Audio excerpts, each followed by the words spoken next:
So, has Dillian Whyte got any chance against Moses Itauma? Now, of course, Dillian Whyte has got a chance of winning this fight. Of course, he has. He's a heavyweight veteran who's a big guy, still packs a punch, and is basically damn near seen it all in a boxing ring at this point, right?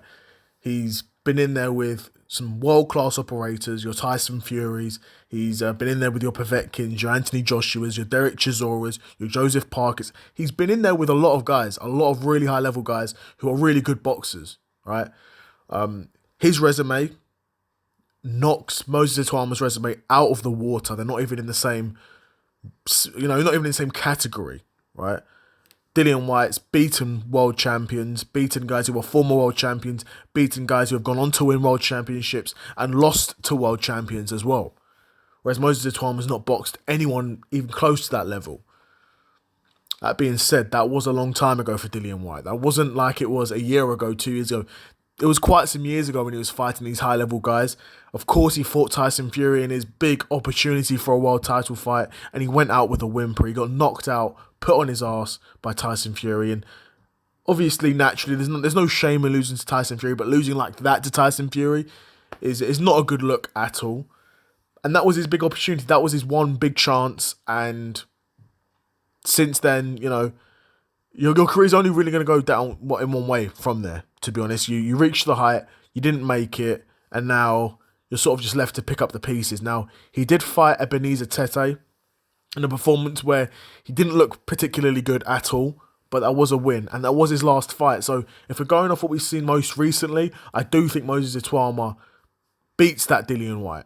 But if we're looking at the Dillian Whyte who gave Anthony Joshua one of his toughest fight to date, at the time they fought, it was Anthony Joshua's toughest fight, who went to war with Derek Chisora, who beat Povetkin in the rematch, that Dillian Whyte, or we're going to get the Dillian Whyte that fought Tyson Fury and fought Ebenezer Tete. Naturally, you're like, we're more likely to get the one that fought Tete than the one who fought Anthony Joshua.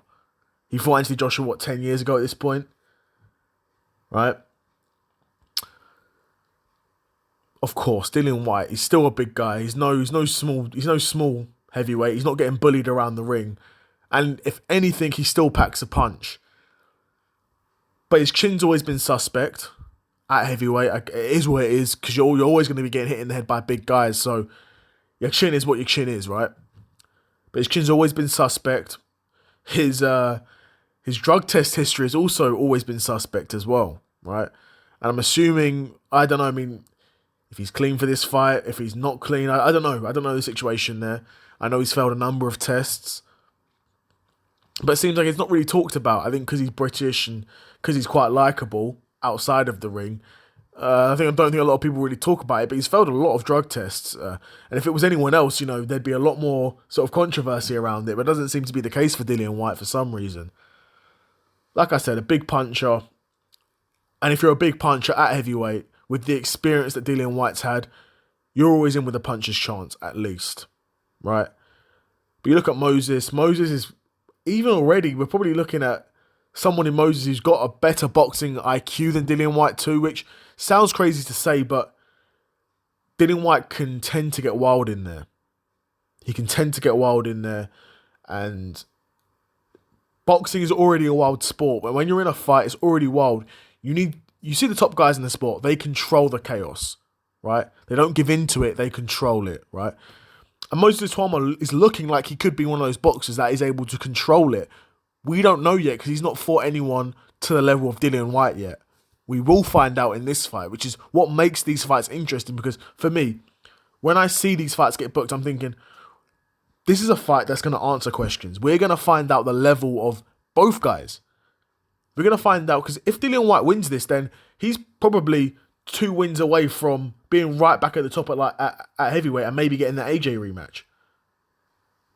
Let's say he beats Moses, then let's say he fights a Fabio Wardley.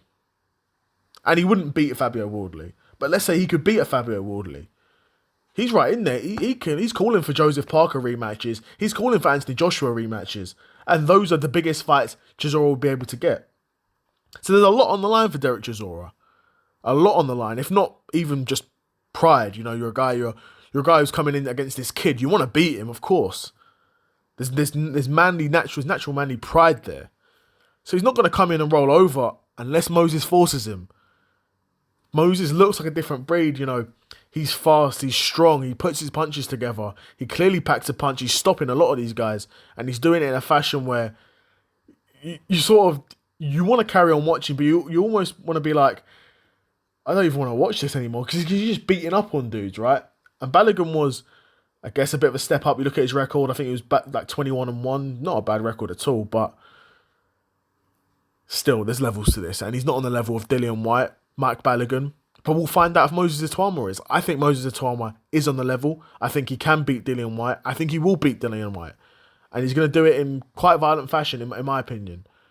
I think Dillian Whyte's too slow and his chin's always been too suspect for him to, at this point in his career, beat a Moses Itauma. Now, a prime Dillian Whyte and Moses Itauma now is a different story.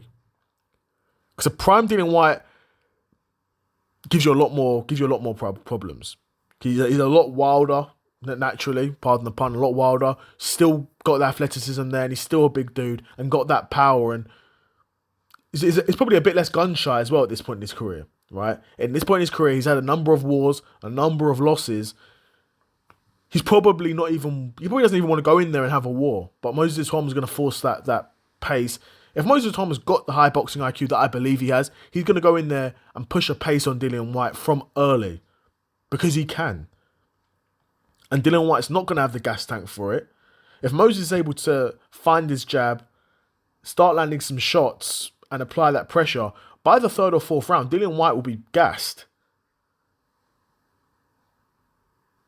Come the 3rd, 4th, 5th round, Dillian Whyte will be gassed, and then he's there for the taking. He can be stopped. He's been stopped before. He's been beaten before. He's a beatable fighter. So we'll see. I'll be curious to know what you guys think of that fight between Moses Itauma and Dillian Whyte. It's one I'm looking forward to. It's over in Saudi Arabia, I believe. But yeah, no doubt will be a good fight. But yeah, let me know what you guys think of this fight and who do you think is going to win. Another episode of the Seth Solo Side Quest in the bag, and I'm out. Peace.